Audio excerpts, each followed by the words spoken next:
Bonjour à toutes et à tous et bienvenue. Donc aujourd'hui on va parler d'autonomie alimentaire.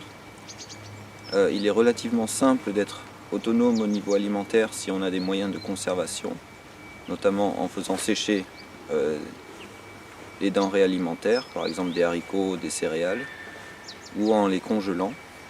Mais le problème c'est d'avoir des légumes frais toute l'année.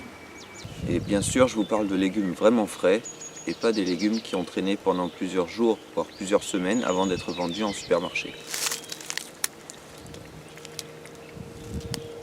Alors il est évident qu'en été, on peut avoir des légumes frais assez facilement en ayant un jardin. En hiver, se pose la question donc, puisque les plantes poussent moins bien en hiver, dans nos régions en tout cas.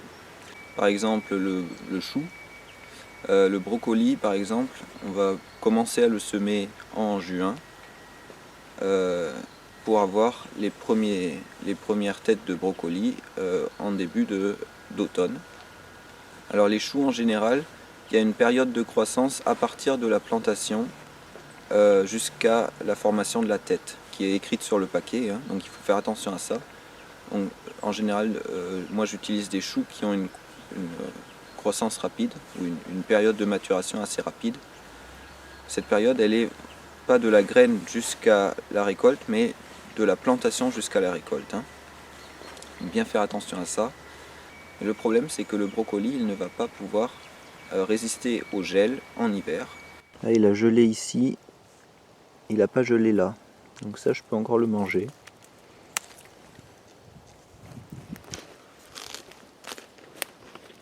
Alors, il y a bien sûr des choux qui existent, qui sont résistants au gel. On en parlera après. En général, on va avoir une période de vide de légumes frais juste avant le printemps.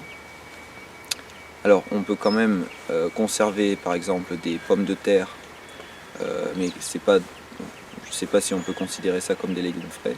Des carottes, on peut également les conserver en terre, mais au printemps, une fois que le printemps recommence, on a un autre problème, c'est que tout commence à fleurir. Les carottes, elles commencent à devenir dures parce qu'elles commencent à pousser pour fleurir. Donc elles utilisent toute la réserve qu'il y avait dans la racine pour pousser. Donc c'est à ce moment-là on va avoir un gros manque de légumes frais qui sont bons. Donc une partie de la production justement à cette période de l'année où il fait encore froid et où on n'a plus grand chose qu'on peut manger de frais, la production va passer par ces serres, donc qui sont en forme de boule pour que le soleil puisse pénétrer de tous les côtés dedans. Donc ces serres, ce sont des icosaèdres modifiés. Donc un icosaèdre, en voici un. Alors ico, ça veut dire 20. Donc en fait il a 20 faces, ce truc. En tout cas il aurait 20 faces si en plus il y avait le bas. Donc on a 5 triangles en haut. Et puis sur les côtés on en a 10 ici. Ça fait déjà 15. Et puis il y a les 5 triangles qui vont venir en bas. Ici vous voyez bien que cette serre là elle a plus de triangles que ça. En réalité c'est que on a découpé ce triangle qui est ici. Il correspond à un triangle comme ça, le grand triangle ici.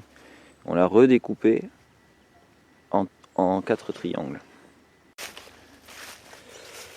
Bon alors ici on a ces fameuses salades, des Myrna, donc qui se gardent assez longtemps. Et puis ça c'est de la moutarde rouge dont on peut manger les feuilles. Donc c'est au Japon qu'ils font ça apparemment. Les salades dans le jardin c'est bien, mais elles vont avoir tendance à pourrir et à geler en plein hiver, parce qu'il pleut toujours dessus. Donc c'est pour ça que on met aussi des salades dans la serre là-bas, dans les serres, pour avoir des salades qui restent au sec et qui vont moins avoir tendance à pourrir. Donc ça c'est les choux kale. Donc il y a aussi des variétés italiennes qui s'appellent Nero di Toscana. Mais donc ça c'est un chou qui va résister au froid extrême. et qu'on va pouvoir faire cuire pendant très longtemps du coup en soupe. Parce qu'il a des feuilles assez dures à mâcher quand même. Donc, si on n'en mange pas trop, on peut effectivement manger des petits bouts de feuilles. Mais il faut mâcher pendant un petit moment. Voilà, donc ça c'est ces choux-là. Après on a des choux cloqués qui vont résister un peu moins au froid, mais qui vont supporter le gel pas trop fort, quoi. Évidemment tout ce qui est chou-fleur, chou lisse, brocoli, chou rouge, ça va pas supporter le gel, pas trop supporter le gel. Une autre méthode pour avoir des salades fraîches en hiver, c'est de cultiver des endives. Alors les endives, c'est une salade comme ça, donc on fait pousser à l'extérieur, qui est résistante au gel. Donc il y a des feuilles qui pourrissent parfois, mais elles continuent à survivre. Et puis on va pouvoir récolter des racines. Donc là il y en a une petite, mais normalement il faut récolter des racines plus grosses. Et puis on va les mettre en terre dans un pot, couper les feuilles qui sont vertes ici, et puis la mettre à l'abri de la lumière, et la racine va refaire des feuilles, mais jaunes cette fois. Oh.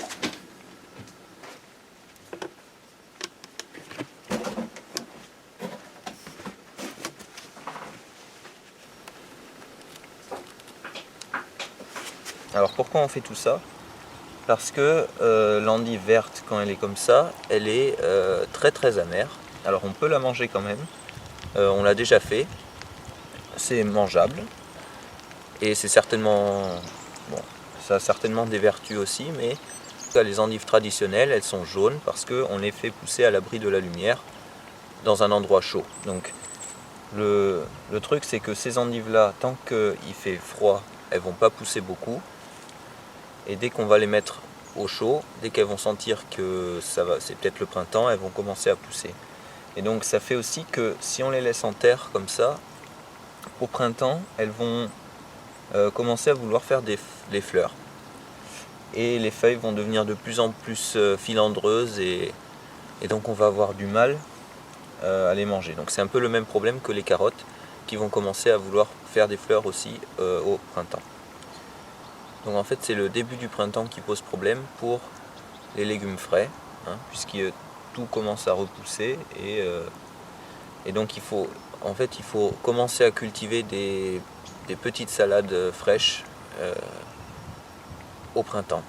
Il vaut mieux le faire en serre, puisque comme ça elles vont pouvoir pousser un peu avant que les autres commencent à pousser, et une fois que les autres légumes vont commencer à monter, on va pouvoir manger ces salades qui sont cultivées en serre. Mi-mars, on a semé de la roquette dans cette serre aussi au fond là, quelques petites rangées. Donc comme ça on va pouvoir faire la liaison quand on n'aura plus trop de salade, on pourra manger de la roquette. Les céleris raves, ils ont tendance à geler en hiver, donc le bulbe, enfin, je sais pas comment ça s'appelle, le tronc peut geler. Par contre les céleris branches qu'on a là-haut, ouais, donc les céleris branches, eux ils vont pas trop geler parce qu'ils n'ont pas de bulbe qui sort du sol. Voilà, donc céleri branche, c'est aussi un légume qui va persister en hiver. Le fenouil il va avoir tendance à geler. Donc une solution pour protéger les céleris raves du gel, c'est de mettre des feuilles dessus. On peut aussi mettre un film plastique ou un film isolant. Donc là l'inconvénient c'est que les feuilles vont certainement geler, mais le bulbe va rester intact. Donc là c'est parce que demain il va faire certainement, ou ce soir il va faire -2. Donc c'est quand même des températures raisonnables encore. Et si les feuilles du haut du céleri vont geler, c'est pas très grave, elles pourront éventuellement repousser. Mais en tout cas le bulbe on pourra toujours le manger dans quelques mois. Bon, je vais arrêter ici pour cette vidéo. On pourrait en dire encore beaucoup plus sur le sujet et certainement que les méthodes qu'on a ici ne sont pas optimales. On essaye des nouvelles choses chaque année. Par exemple cette année on a essayé de conserver des tomates qui restent accrochées en grappe. On a réussi à les conserver jusqu'en novembre, enfin octobre-novembre. Donc c'était la variété d'Aterino et ça a assez bien fonctionné, donc je suis content. Et puis on pourrait parler aussi des plantes sauvages qui poussent au printemps.